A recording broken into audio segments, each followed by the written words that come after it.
This is how I was able to quit smoking cigarettes. When I was 16, I started smoking cigarettes. Eventually, one cigarette turned into two. Two turned into four. Next thing I know, I'm smoking a pack a day. I ended up smoking a pack a day for close to 7 years. By the end of that 7 years, I was done, man. I was tired of being trapped by the cycle of addiction with cigarettes. I felt like a drug addict, and it's because I was a drug addict. I was addicted to nicotine. One day, I learned about the triggers of smoking cigarettes. Discovered that everybody that smokes cigarettes has a lot of the same triggers.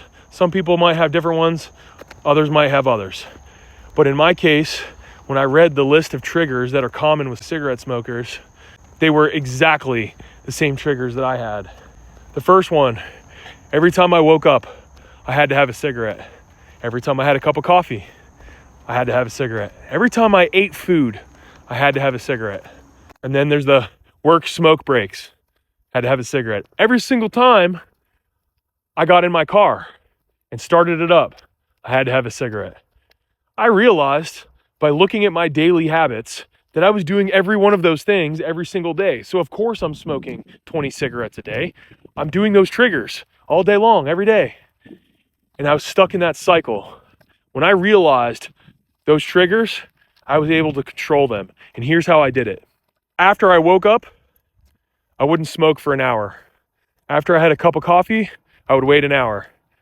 After eating food, I would wait an hour. I stopped smoking in my car. I started smoking before I got into my car or after I got to where I was going. And God forbid I drink beer. Oh man, you drink alcohol? I smoked like a fiend. I would smoke an hour before I went to bed too, not right before I went to bed. So I broke the triggers. Just by making those small changes, I was able to disassociate the trigger with the habit. That is the key. Additionally, you have to want to quit. You're never going to quit if you don't really truly want it. But if you want it bad enough, you'll make it happen. Those small, minute changes, I went from smoking 20 cigarettes down to about 5, okay? 5 throughout the day. Here's the thing about the psychology of the mind. I was able to break those habits because I realized the trigger and I changed my daily habits because of the trigger. This can be applied to food, alcohol, just about anything. Once you realize your triggers, you can apply those changes psychologically and start to break the cycle of addiction. I was able to eventually quit smoking cigarettes, and it was the best decision I ever made. I saved so much money because I don't smoke cigarettes anymore. That was close to 10 years ago that I quit smoking cigarettes. I haven't had a cigarette since. Now, I was able to take that same mentality and apply it to losing weight. I grew up in a household where I ate a lot of junk food and I did not regulate myself. I did not learn discipline myself when it came to my habits and my eating of food. Never had good food discipline, and over the last 15 years, I've struggled with my weight. A few weeks ago, I decided that I was going to challenge myself and do a keto diet. So I started making just very small changes in my daily routine to the way that I was eating things. I cut out the bread. I started eating out less. I cut out the alcohol and the sugary drinks. I've started cooking meals on my own and learning how to cook for the first time in my life because I love cooking, but I've always felt inferior because I never knew how to cook. Now, I'm about 4 weeks in. I have more energy than I've had in a very long time. I feel great. I'm down almost 15 pounds already. I didn't do it overnight. I didn't make just a cold turkey change.